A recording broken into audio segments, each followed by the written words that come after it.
That Jones boy. Lesson from the brain, seeing the beauty through the.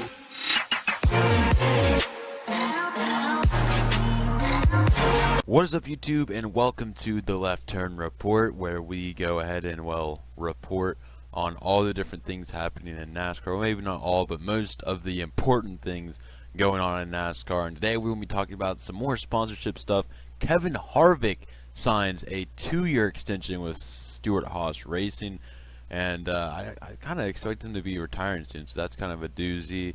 We got to recap the Clash, if I could speak, and some more stuff there with Daniel Suarez and more other stuff regarding the Daytona 500. So we got a lot of stuff to get into. So before we get into that, make sure you hit the subscribe button, hit that subscribe button, English please, and comment down below all your guys' thoughts. And without further ado, let's get into today's video. So first things first, I got a little bit of sponsorship stuff here to talk about. First off, Rig Up has enhanced its partnership with Austin Dillon and Richard Childress Racing. I don't think I've seen them on a car. If I didn't recognize it, but I kind of like the scheme. It's a nice blue and white scheme. Hopefully Austin Dillon can actually be good this year. Otherwise, then it'll be a waste of money. But good to see another sponsor, coming into NASCAR. Austin Dillon gets the weird ones that nobody's ever heard of. Excuse me.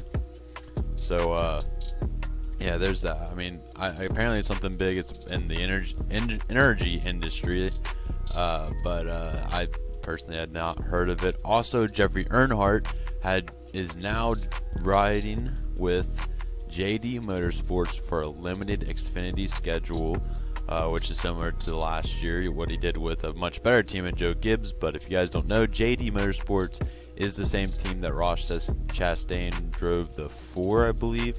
4 is like the Flex Seal cars, all of those. I'm not sure if they're still sponsored by,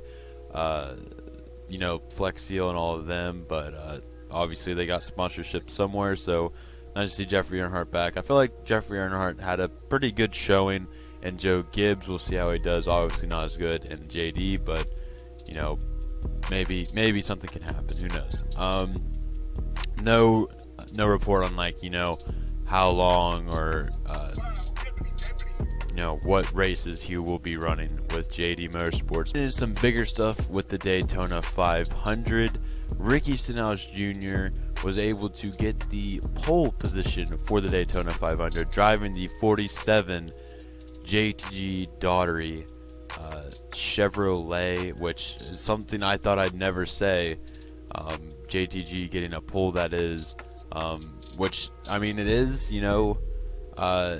Hendrick engines under the hood, so that's always a good sign for Hendrick. But his running mate in the front row will be Alex Bowman, and as usual, the Hendrick cars performed well. I think it's, if you count the 47, 1, 2, 3, 4, top 4 obviously for Hendrick Motors, so interesting to see there. But Ricky Stenhouse, I mean, everybody had expected just one up to get that pole position, the 48, just because qualifying's rigged. And I mean, I'm still somewhat a believer in that. I think NASCAR kind of saw that everybody was expecting the 48 to win, so they had to change it up. But nice seeing Ricky Stenhouse out here getting a pole position. And who knows, this could make for a really good redemption arc this year if he is able to, who knows, win the Daytona 500, go out there and perform well with this 47 team. I mean, in my opinion, that'd be a crazy redemption arc. And from what I understand, the Hendrick Motors, or Hendrick, has given JTG some more stuff to play with. So maybe that we'll see for an even more improved performance. But we'll just have to wait and see. But Ricky Stenhouse, a lot of people hate Ricky Stenhouse. I never have been that big of a Ricky Stenhouse hater, and I'd like to see him make a return to, or he never really has been, a polarizing figure or anything like that, but I'd like to see him return to playoff potential. I like to see playoff. You know what I'm saying? I like to see him return to the playoffs. I like to see him perform well. I especially like to see JTG perform well, because this is a team that has been in NASCAR for quite a while, has not seen an insane amount of success. I believe just 1 or 2 wins with AJ Allmendinger, and it'd be nice to see them get some success with, of course, Ricky Stenhouse. So we'll just have to wait and see how it all goes down. And another kind of big news thing for the upcoming Daytona 500, Daniel Suarez has failed to qualify for the Daytona 500 in that 96 Toyota. A lot of people seem to think that he would make it without much problem, but Brennan gone, and it was Justin Haley. So that's my pick to win it this week, is Justin Haley. But those two made it into the Daytona 500, kicking the 96 out, because remember, the 96 does not have a charter, which means he does not have a guaranteed spot each week. So there's that. Daniel Suarez not starting off his season the way he hoped, and this is what I feared. I don't think I really made a video or really talked about this, but I do have doubts about this 96 team. I do remember talking about it in my bold predictions that he doesn't even make it to the end of the season, which, if it keeps up like this, looks like it's probably going to be the way it ends up turning out. But you got to still have some hope for Daniel Suarez out there. We'll just have to wait and see.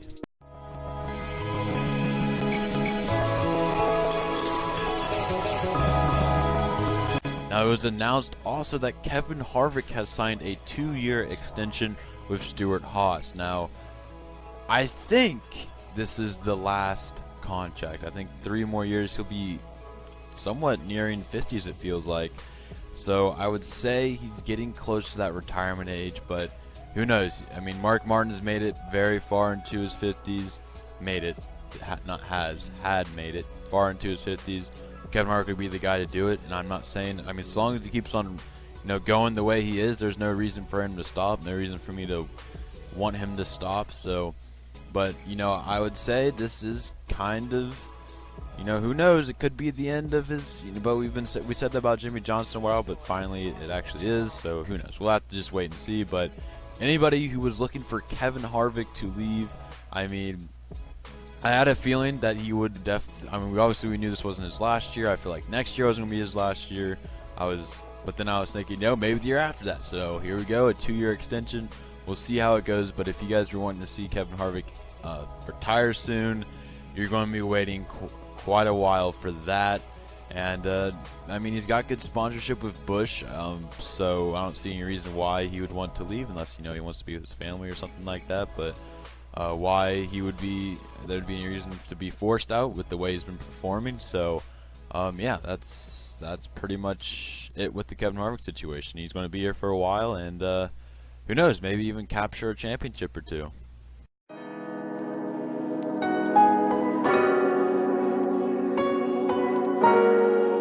And finally, the moment you all have been waiting for, maybe not, the Busch Clash 2019, the first Busch 2019-2020, chill dog.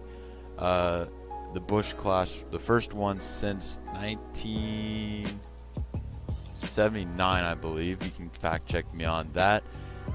It was a roller coaster ride, I would say. Of course, you're excited, getting ready and in anticipation for the race.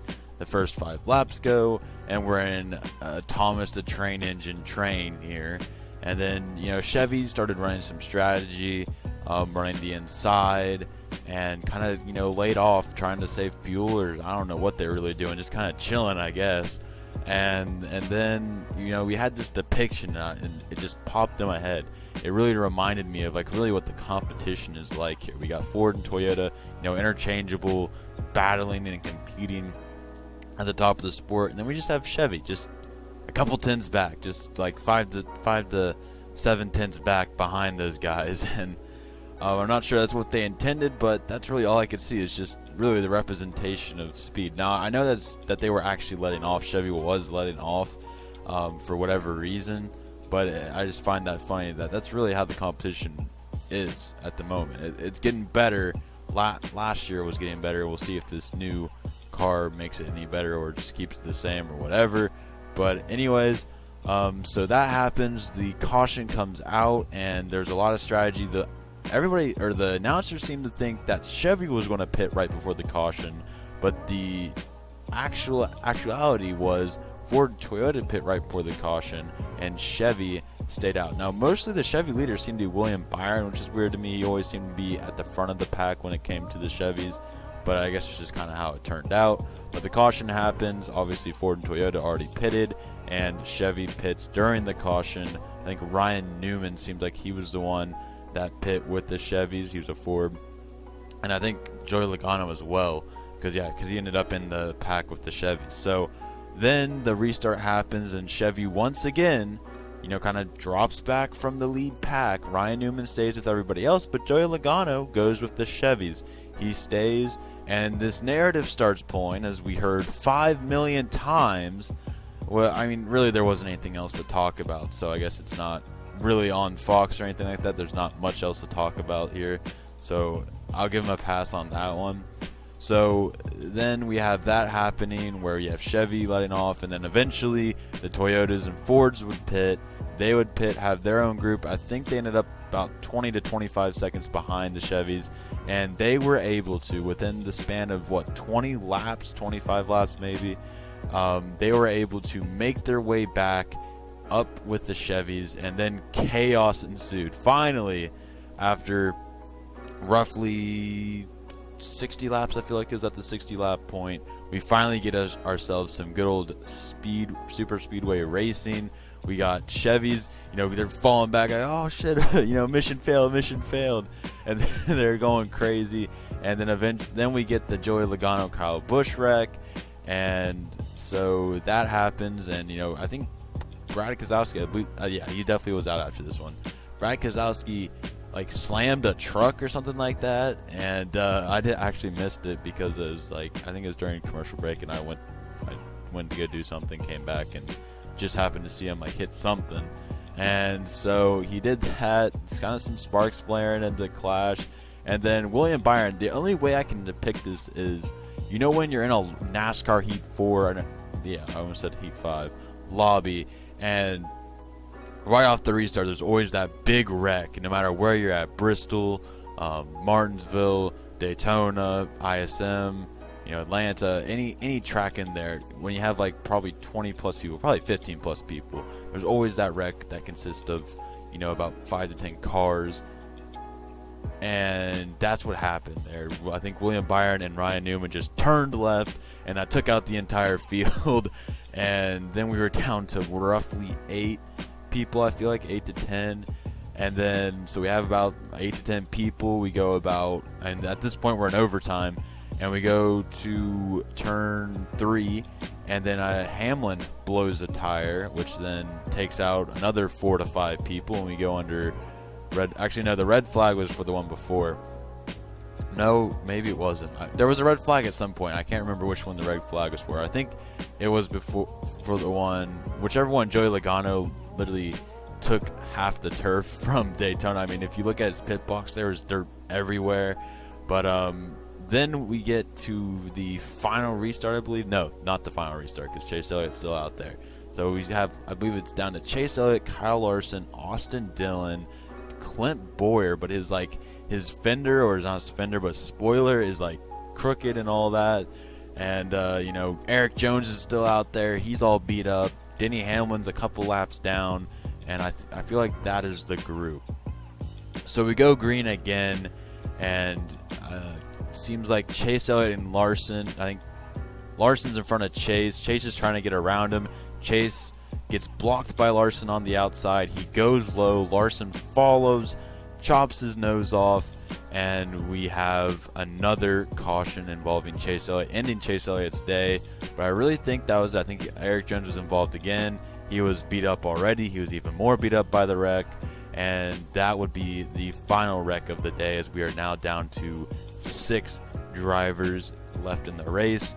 The final overtime, we got Austin Dillon. He really went through unscathed. I'll give him credit for being able to, keep his car clean, but he didn't do anything with it. As we go, he has the cleanest car, and that's not necessarily always, that's not necessarily always what gets you the win if you have a cleaner car, as we see by the result of this race. But anyways, he goes out there, and Ryan Newman gets the run of his life, goes to the inside, and I cannot explain. I believe every driver out there, except maybe Clint Boyer, had the lead at some point in these last 2 laps. It just went all over the place. Looked like Larson was going to win. Looked like Boyer was going to win. Then looked like Austin Dillon was coming back. Or not Boyer, I'm sorry, Newman. And then Newman came back. And then Larson fell back. And then Dillon came back up. It was just all over the place. But all I can really say is Denny Hamlin, a lap down, carried Eric Jones to a Clash win. Like, I think we should credit the win to Denny Hamlin. I mean, it was kind of, it was funny. It was definitely funny. And Eric Jones, his roots flapping the entire time. Looks like it's just like a piece of paper in the wind. And he gets the win. Eric Jones gets the win. And Hamlin really pushes into that. Obviously, if Hamlin was on the lead lap, he probably would have gotten the win. But had no other choice, so he just decided to help his teammate. His car was also fairly damaged as well. So kind of interesting to see him, run so well. But yeah, that's how the race was. It was very boring at the beginning, and I remember right before we started getting all these cautions, they did like a race recap, and it had I believe Joey Logano going to the inside line. That should not be a notable point of the race. I think Martin Truex did it as well. Those are not notable points of the race. That's just, you can't find anything really to point to. But I mean, I guess it was an interesting race. It really had just about every aspect of NASCAR, really. A crazy finish, strategy was played, a wreck fest, and trains. So yeah, really every type of race that we see and at all these different tracks really was just summed up to one race in the Clash. And I feel like we'll see every single part of this race at some point in the season. So that's something very interesting. I wasn't going to give a left turn rating, but it's been a while, so I figure I'll bring it back. Just because it's been so long since I've rated a race, and that's probably a reason why it's so high. But I mean, really, in just relation to Clash races, I wouldn't say this is really a description of what I find a 6 out of 10 for a regular season race. But still, I just want to rate, man. Please don't hate on this rating. I just want to rate a race. It's been so long since I've been able to do that, so let me rate. I rate this a 6 out of 10. I thought the beginning of the race was lackluster, and if the beginning of the race was the way that the race ended, I probably would have gone with a 3 out of 10, which is probably would be one of the worst super speedway races I've ever watched. But luckily it turned on there at the end, which was able to bring it up to a 6. Another thing I liked about this was the strategy did make it interesting but boring at the same time. Strategy at super speedways never is typically a really interesting thing, because I feel like super speedways are a race that we just expect non-stop action. So strategy and super speedways aren't really a mix. You look for strategy more at your 1.5 mile tracks to make an interesting race. So but this race was nothing short of drama. There were obviously the Brad Keselowski got mad at Joey Logano incident, so a lot of blocking, a lot of everything. But I think that second part of the race where they were actually battling, that's what the racing is going to look like for the Daytona 500. And if the Daytona 500 were like this, I would say probably it would be a 4 to, like I said, 3 out of 10. So don't think this is an acceptable race. But as far as clashes go, I feel like the last couple of years haven't been the greatest of all time. I mean, remember last year we just had a straight train until Jimmy Johnson killed Paul Menard. So that's really all for the rating. I mean, like I said, above average as far as Busch clashes go. But that is all I have for today. We are 1 week away. At this time at this time next week, the Daytona 500 will already be over. I am so excited, and yeah, it's going to be a lot of fun, and I can't wait. But make sure to comment down below your guys' thoughts on the Clash or anything else mentioned in this video. Be sure to leave a like and hit that subscribe button if you guys are new. And that's all I got for today, so I'll see you guys in the next one. Peace out.